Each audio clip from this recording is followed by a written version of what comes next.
Hello friends, फिर से आपका स्वागत है जीके क्लास में। यहाँ पर हम एचटेट की जैसे कि तैयारी कर रहे हैं और यहाँ सोशल साइंस के हम और हिंदी के क्वेश्चंस लेके चल रहे हैं और आज का सेट नंबर 11 रहेगा। यहाँ पर हम जल्दी से जल्दी स्टार्ट करते क्योंकि हमारा जो एग्ज़ाम है वो आने वाला है जो दिसंबर 7 तारीख या 8 तारीख के आसपास रहेगा। तो मैं चाहती हूँ इसमें हमारा इतना कवर हो जाए कि हम इजीली पेपर को क्रैक कर सकें। तो स्टार्ट करते हैं अपनी क्लास को, फटाफट से बने रहिएगा अंत तक। वे खगोलीय पिंड कौन से हैं जिनकी अपनी ऊष्मा और प्रकाश होता है? वे खगोलीय पिंड कौन से हैं जिसकी अपनी ऊष्मा और प्रकाश होता है? ग्रह की, तारे की, उपग्रह की या विकल्प? इनमें से सभी विकल्प सही हैं। तो क्या रहेगा? 118 का आंसर हमारा रहेगा बी। क्या रहेगा? बी। तारे ऐसे खगोलीय पिंड हैं जिनका अपना प्रकाश होता है। ग्रह का कोई प्रकाश नहीं होता, उपग्रह का कोई प्रकाश नहीं होता, तारों का प्रकाश होता है। नेक्स्ट सुमेलन देख लेते हैं। यहाँ से हमने एक क्वेश्चन स्किप किया है क्योंकि यहाँ पर है सही सुमेलन करना था, तो इनमें से बस यही हमारा ऑप्शन सही है। तो यही याद कर लीजिए। कृषि लागत और मूल्य आयोग है, यह 1965 में यह स्टार्ट हुआ था, कृषि लागत और मूल्य आयोग। नेक्स्ट करते हैं, निम्नलिखित को सुमेलित कीजिए। यहाँ पर सुमेलन करना है लाभ और लगान, मजदूरी, ब्याज, ये हमारे साधन हैं, तो इनसे हमें मिलान करना है। तो क्या ऑप्शन यहाँ पर सही रहेगा देख लेते हैं। ए का ऑप्शन रहेगा हमारा लाभ है, यह हमारा लाभ से उद्यमशीलता ये रहेगा। और हमारा लगान जो है, लगान का रहेगा हमारा भूमि से लगान लेते हैं हम। और मजदूरी है, मजदूरी किस चीज में आ जाती है? श्रम में आ जाती है। और ब्याज है वह पूंजी से संबंधित होता है। आई होप ये क्लियर हो गया होगा सारा का सारा। यहाँ पर हमारा ऑप्शन रहेगा शायद सी ऑप्शन रहेगा। लाभ है, लाभ का संबंध है उद्यमशीलता में लाभ का संबंध है। लागत है, भूमि पर लगान लगाते हैं हम। और मजदूरी श्रम से संबंधित है और ब्याज पूंजी से संबंधित है। नेक्स्ट चलते हैं नेक्स्ट क्वेश्चन पर। यहाँ पर हमारा SDG इंडिया इंडेक्स 3.0 रिपोर्ट में हरियाणा किस श्रेणी में रहा है? तो कौन सी श्रेणी में रहा है? SDG इंडिया इंडेक्स 3.0 रिपोर्ट में हरियाणा किस श्रेणी में रहा है? तो यहाँ पर ऑप्शन रहेगा बी। कौन सी श्रेणी में? Friend run 65 to 99, friend run 65 to 99 के बीच में रहा है। नेक्स्ट चलते हैं,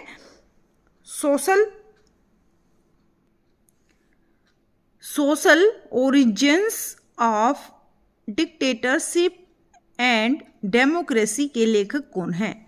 तो इसके लेखक हैं बैरिंगटन मूर। कौन है? बैरिंगटन मूर ये लेखक हैं, इसलिए ये थोड़ा सा नाम टफ भले ही है, लेकिन ये इस तरह के क्वेश्चंस पेपर में पूछे जाते हैं।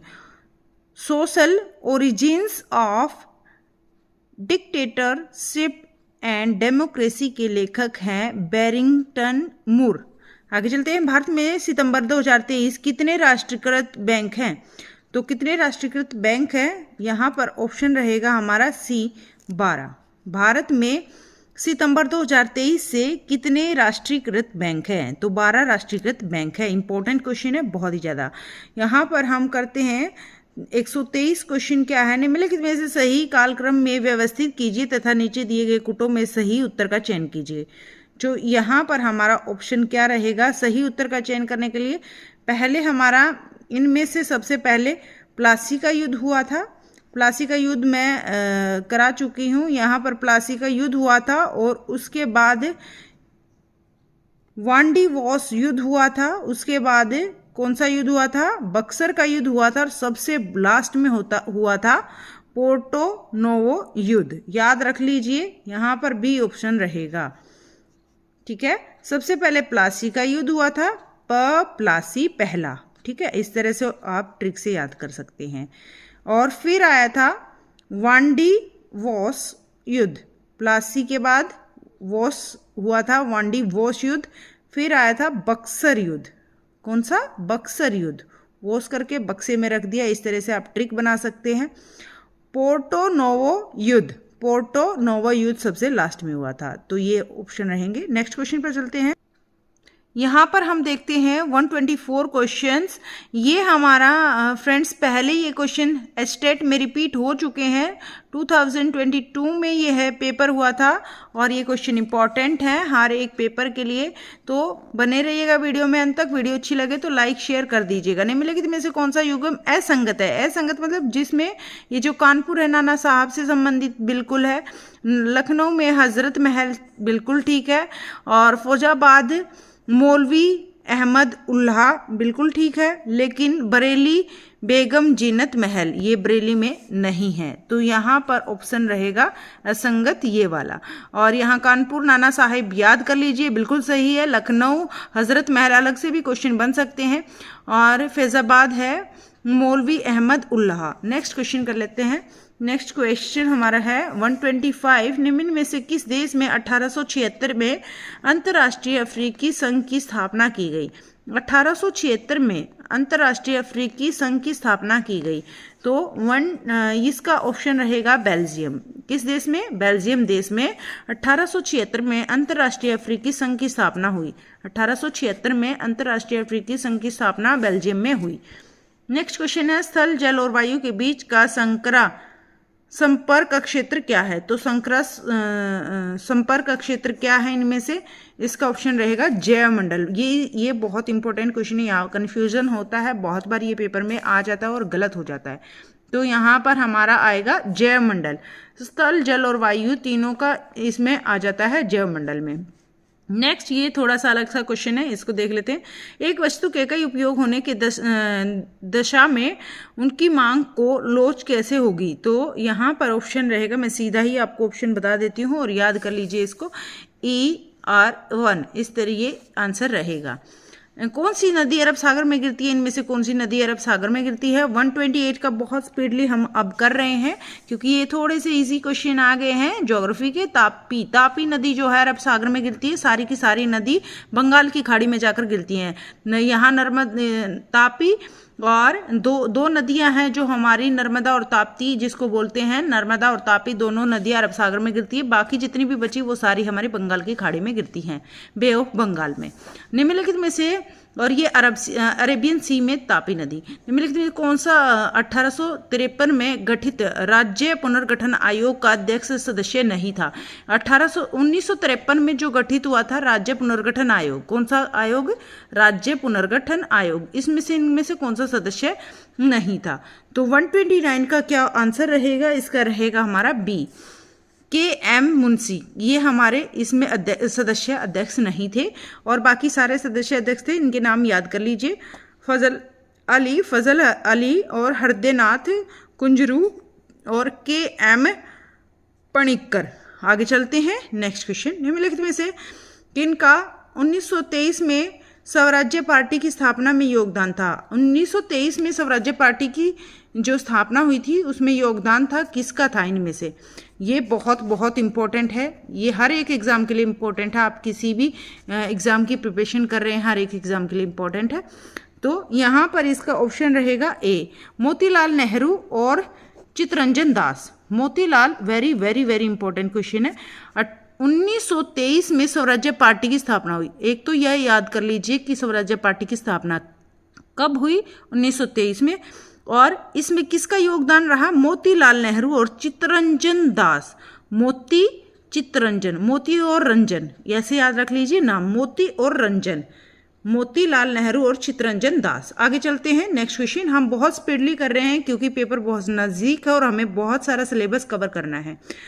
और चैनल पर पहली बार आप विजिट कर रहे हैं तो चैनल को सब्सक्राइब कर लीजिए क्योंकि यहाँ से आपको बहुत ही ज़्यादा हेल्प होने वाली है। डेली प्रैक्टिस सेट्स हमारे रहेंगे HTET लेवल के। देख लेते हैं ये क्वेश्चन क्या है। पर्यावरणवाद के संबंध में कौन सा वाक्य सही नहीं है? इनमें से कौन सा वाक्य सही नहीं है पर्यावरणवाद के संबंध में? तो इसका ऑप्शन रहेगा हमारा, देख लेते हैं।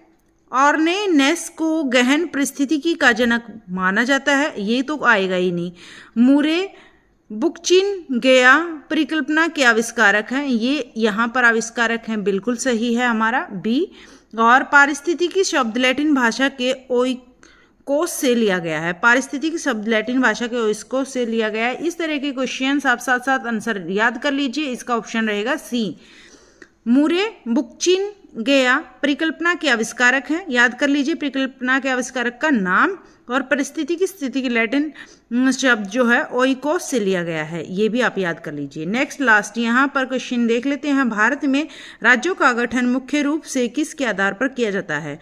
तो राज्यों का गठन भाषा, धर्म, जाति, संस्कृति के आधार पर किसके आधार पर किया जाता है? तो राज्यों का गठन हमेशा हमारी लैंग्वेज जो होती है, भाषा, उसके आधार पर हम गठन करते हैं राज्यों का। ठीक है फ्रेंड्स, यहाँ 132 हो गए हैं हमारे क्वेश्चंस। नेक्स्ट कुछ क्वेश्चंस और देख लेते हैं, क्योंकि पेपर हमारा नज़दीक है तो ज़्यादा से ज़्यादा हम सिलेबस कवर करने की कोशिश कर रहे हैं। तो बने रहिएगा वीडियो में अंत तक। बहुत इंपॉर्टेंट क्वेश्चंस है, ये पिछले एग्जाम में आ चुके हैं एचटेट में। इससे आपको लेवल भी पता लग जाएगा किस तरह के क्वेश्चन हमारे पेपर में पूछे जाते हैं। संयुक्त राष्ट्र महासभा के 78वें स्तर के अध्यक्ष कौन है? तो 78वें स्तर के अध्यक्ष कौन है? यहाँ पर आंसर रहेगा हमारा सी। क्या रहेगा? C. Dennis Francis. Dennis Francis जो हैं ये हमारे 78वें स्तर के अध्यक्ष रहे हैं संयुक्त राष्ट्र महासभा के। कौन से? संयुक्त राष्ट्र महासभा के 78वें स्तर के अध्यक्ष रहे हैं डेनिस फ्रांसिसी। आगे चलते हैं। नेक्स्ट 134 में क्या है हमारा देख लेते हैं। 134 है हमारा क्या है? साख सृजन के प्रस्तुत उदाहरण में इस तरह के क्वेश्चन पूछे जाते हैं और इसमें ज़्यादा समय नहीं करेंगे वेस्ट, और यहाँ पर फटाफट से आंसर देख लेंगे। एक बार क्वेश्चन पढ़ लेते हैं। साख सृजन के प्रस्तुत उदाहरण में अज्ञात संख्याओं को ज्ञात करें और सही विकल्प चुनें। तो यहाँ पर सही विकल्प हमें चुनना है, और जो नहीं दे रखा है, जैसे यहाँ पर ऑप्शंस फिल नहीं है, तो इनका हमें पता करना है। तो देख लेते हैं यहाँ पर क्या ऑप्शन रहेगा हमारा। ऑप्शन रहेगा हमारा, ये देखो 1000 है, 800 है, यहाँ पर 800 है तो 600 आएगा। तो यहाँ पर 200 का यहाँ पर डिफरेंस रहेगा, तो यहाँ 200 तो है सभी में। नेक्स्ट देखते हैं। नेक्स्ट क्या है इसमें देखते हैं। यहाँ पर भी 200, यहाँ 200 का है डिफरेंस। उसके बाद नेक्स्ट 2 में देखो 1000, 800 और यहाँ 600 आएगा। 800 के बाद यहाँ पर क्या आएगा कि इस तरह का डिफरेंस बन जाए। यहाँ पर हमारा रहेगा 64 रहेगा आंसर। तो यहाँ 64 इसमें से यहाँ पर भी है, यहाँ पर भी है, 200 यहाँ पर भी है। तो यहाँ पर आगे देख लेते हैं इसमें क्या रहेगा हमारा। 2 जगह यहाँ ऑप्शंस है, तो क्या आंसर रहेगा यहाँ से देख के चलते हैं। तो इसका आंसर हमारा रहेगा सी। क्या रहेगा? सी आंसर रहेगा। आगे चलते हैं नेक्स्ट क्वेश्चन पर। क्वेश्चन नेक्स्ट क्या है, देखो कितना हाई लेवल का पेपर बनाया गया है। तो इस तरह का पेपर पूछा जाता है एचटेट में। यहाँ पर हम थोड़ा प्रैक्टिस कर रहे हैं ताकि थोड़ा सा हमें नॉलेज हो जाए किस तरह का पेपर एग्जाम में आ जाता है। और बाकी हम टॉपिक वाइज भी कवर करेंगे पूरा सिलेबस। तो बने रहिएगा, चैनल के साथ जुड़े रहिएगा। आप चैनल को सब्सक्राइब कर लीजिएगा। भारत और अमेरिका के बीच कौन से समझौते पर हस्ताक्षर हुए हैं? तो भारत और अमेरिका के बीच कौन से समझौते पर हस्ताक्षर हुए हैं? तो यहाँ पर 135 का ऑप्शन रहेगा। इन तीनों पर हुए हैं। तो देख लेते हैं कौन कौन से हैं। भूस्थानिक इंटेलिजेंस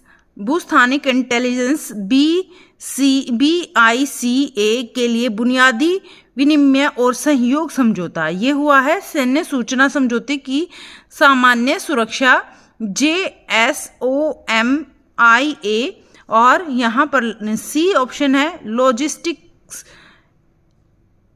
एक्सचेंज मोरेंडम ऑफ एग्रीमेंट, ये हुआ है। तो ये सारे के सारे आएंगे, ये सी ऑप्शन इसका रहेगा। आप अच्छे से ये नाम याद कर लीजिए, देख लीजिए कि भारत और अमेरिका के बीच कौन कौन से समझौते पर हस्ताक्षर हुए हैं। इंपॉर्टेंट क्वेश्चन है। नेक्स्ट क्वेश्चन है, वे मानचित्र जो विशेष सूचना जानकारी पर केंद्रित होते हैं उन्हें क्या कहते हैं? विशेष सूचना और जानकारी पर केंद्रित जो होते हैं वे होते हैं विषयगत। कौन से होते हैं? विषयगत मानचित्र होते हैं। यहाँ पर 137 क्वेश्चन क्या है, UNO की स्थापना के मील का पत्थर घटनाओं का सही क्रम कीजिए। यहाँ पर सही क्रम हमें करना है। तो सही क्रम क्या रहेगा? अंतर संबंध घोषणा हुई थी, उसके बाद यहाँ हुआ था डमबर्टन ओक्स सम्मेलन हुआ था, फिर लास्ट में ये हुआ था याल्टा सम्मेलन। तो ऑप्शन रहेगा हमारा सी। ये भी हम सीरीज में सही क्रम में याद कर लीजिए। यूएनओ की स्थापना के मील का पत्थर की घटनाओं का सही क्रम ये है।